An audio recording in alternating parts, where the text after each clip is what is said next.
Asante sana. Kwanza nianze kwa kumshukuru Mungu na kuendelea kuwatakia mwezi wa Ramadhani. Nafikiri tumejiandaa kucheza na Dodoma, na kwangu mimi nasema kwamba haiwezi kuwa mechi rahisi, na hasa katika mzunguko huu wa pili.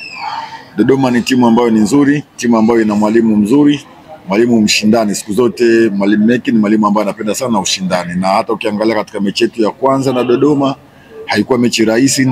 Dodoma ilikuwa ni mechi ngumu sana. Kwa hiyo sisi Simba tunajua ugumu wa Dodoma, tunajua ushindani wao, na tumejipanga pamoja na ugumu wao na ushindani wao tukahakikisha tunapata matokeo katika mchezo wa kesho. Fikiri na ndio maana kama umenisikiliza nimesema kwamba haitakuwa mechi rahisi, na hata ukiangalia hata mechi ya kwanza Dodoma ilitupa ugumu sana katika kupata matokeo katika game yetu ya kwanza kabisa.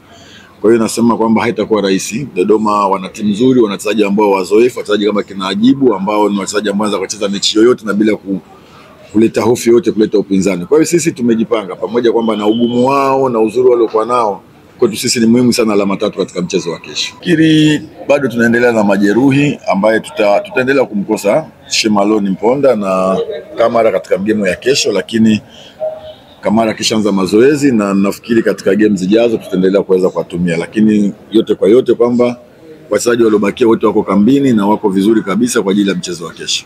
Cha kwanza ni washukuru na niwapongeze wana Simba, kikweli wamekuwa wakitupa sapoti popote tunapokwenda na wamekuwa na sisi. Kwa hiyo mimi na waombe waje kwa wingi kesho kutupa sapoti kama ambavyo wamekuwa wakifanya, na niwaahidi kwamba sisi kama benchi la ufundi pamoja na wachezaji tutafanya kile kitu kila mwana Simba anahitaji Simba ifanye katika mchezo wa kesho.